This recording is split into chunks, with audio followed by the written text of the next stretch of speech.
আমি তাকায় দিই আমার সন্তান মাথা চেষ্টায় রয়েছে, আমার বিবিরে চেঁচায় নিয়ে যাইতেছে।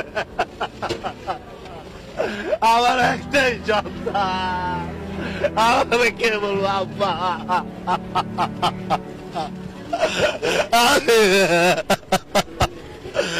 দর্শক মণ্ডলী, পুরুষ মানুষ কখন ছোট বাচ্চাদের মতো চিৎকার করে হাউমাউ করে কান্না করে বলতে পারবেন? না পারলে আজকের এই ভিডিওটি একটু মনোযোগ দিয়ে শুনবেন, তাহলে জানতে পারবেন পুরুষ মানুষ কখন কান্না করে। আজকে আমি যে ভাইকে নিয়ে কথা বলতে যাচ্ছি নাম সুমন।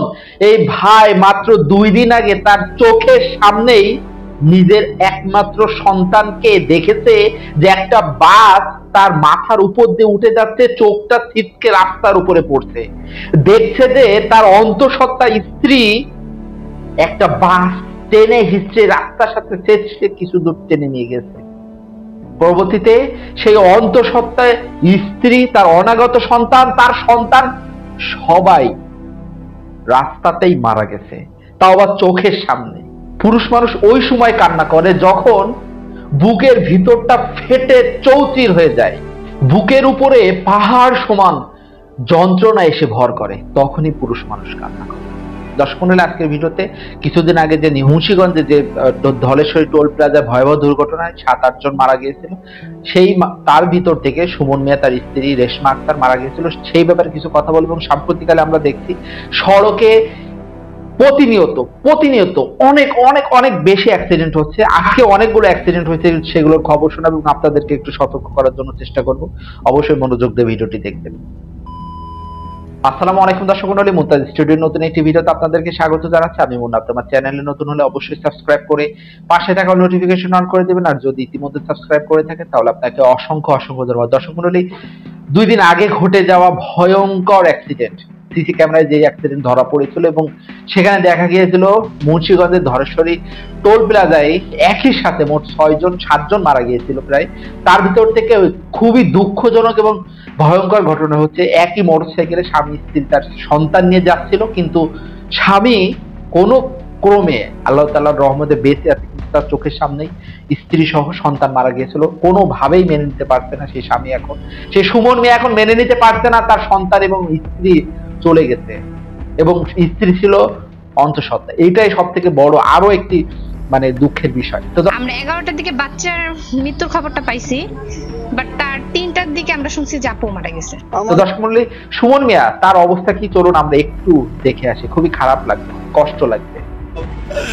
রাস্তায় টোল দিতেছিলাম, আমার ছেলেরে বিশ্বা নিয়ে গেছে, আমার বিবিরে বিশ্বা নিয়ে গেছে।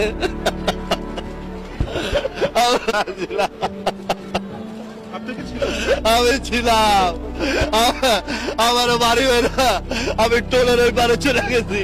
আমি তাকায় দিই আমার সন্তান মাথা চেষ্টায় রয়েছে, আমার বিবিরে চেঁচায় নিয়ে যাইতেছে। আমরা টোল দিতেছিলাম, কিচ্ছু দেখলাম না, আমার একটাই সন্তান, আমাকে কে বলবো আব্বা?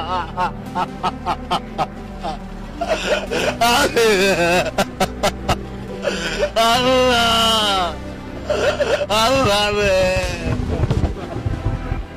দর্শক মণ্ডলী, এই পৃথিবীর সব থেকে নিষ্ঠুর মানুষেরও মনে হয় এই ধরনের কষ্ট সহ্য করা সম্ভব নয়।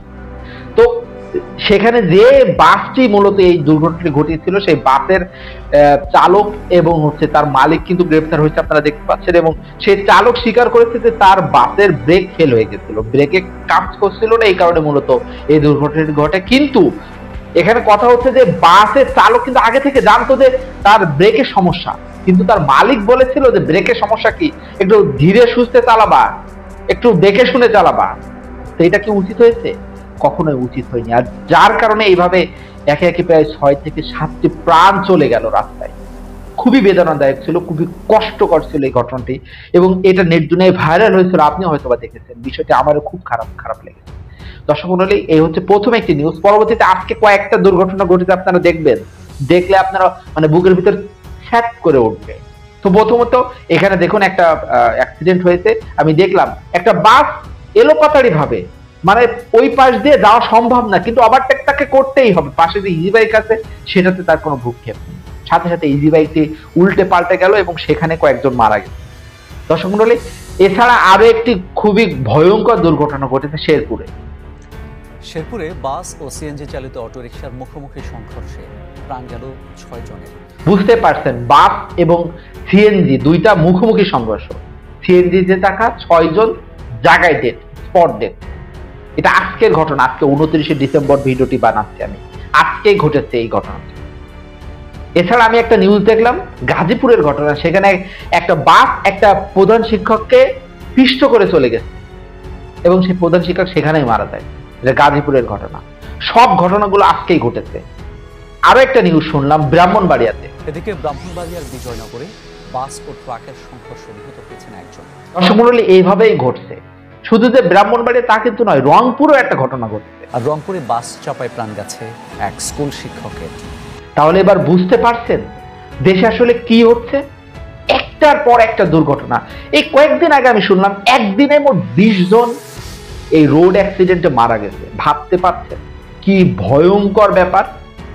এর ভিতরে কিছু কিছু ঘটনা আমরা দেখছি যে সিসিটিভি ক্যামেরা বা আশেপাশে ধরা পড়েছে এবং অনেক ঘটনা সেখানে ধরা পড়েনি।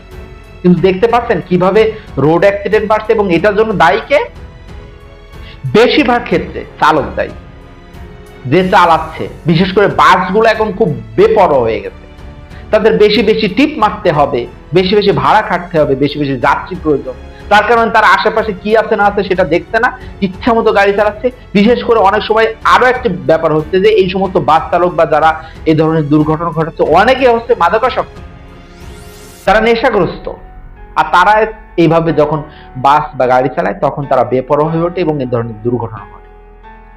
এখানে দেখুন, সে সুমন ভাইয়ের কথাই যদি বলি, সেখানে সুমন ভাই ওখানে টোল দিচ্ছিল, তার কিন্তু কোনো দোষ নাই, কিন্তু পিছন থেকে একটা বাস এসে তার নিমেষেই, চোখের নিমেষেই সবকিছু শেষ করে দিয়ে গেল। এইভাবেই তো দুর্ঘটনা ঘটে, মানে খুবই অল্প সময়, মানে আপনার চিন্তা শক্তির বাইরে 1 সেকেন্ডের ভিতরে সব শেষ। এমন হচ্ছে সাম্প্রতিক দুর্ঘটনাগুলো। তো দর্শক মণ্ডলী, এইভাবে দুর্ঘটনা বেড়েই চলছে। তো আমাদেরকে সাবধান থাকতে হবে, তাছাড়া কিছু বলার নাই। আমাদেরকে সাবধান থাকতে হবে, কিন্তু অনেক সময় দেখা যায় সাবধান থেকেও আসলে হয় না, সাবধান থেকে হয় না। কিন্তু কি করতে হবে, আমাদের প্রয়োজনে, জীবনের প্রয়োজনে কিন্তু এক জায়গা থেকে অন্য জায়গায় যাওয়ার প্রয়োজন, আর সেটার জন্য এইভাবে আমাদের রাস্তায় নামতে হয়। রাস্তাগুলো খুবই অরক্ষিত হয়ে গেছে। এর জন্য প্রয়োজন হচ্ছে যে সরকারের যে সমস্ত আইন আছে সেই আইনগুলো কঠোর হাতে বাস্তবায়ন করা। রোডে যে সমস্ত পুলিশ থাকে তাদের উচিত হবে সব সময় যারা ড্রাইভার আছে তাদেরকে সতর্ক করা এবং তাদের গাড়ির লাইসেন্স বা তাদের কাগজপত্র আছে কিনা এগুলো চেক করা, গাড়ির ফিটনেস ঠিক আছে কিনা এগুলো চেক করা। আসলে এসব জায়গায় তো সমস্যা, দুর্নীতি হওয়ার কারণে কারোর ফিটনেস নাই, গাড়ির ফিটনেস নাই, সেই গাড়িকে নামায় দেয় রাস্তায়। বাংলাদেশে বেশিরভাগ ক্ষেত্রে এটা দেখা যাচ্ছে।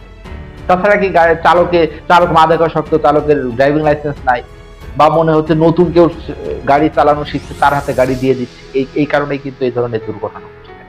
ভিডিওটি দীর্ঘ করতে চাচ্ছি না, আপনার মতামত জানাবেন। দেখা হবে পরবর্তী কোনো ভিডিওতে। ততক্ষণ সবাই ভালো থাকবেন, সুস্থ থাকবেন এই কামনায়। আল্লাহ হাফেজ।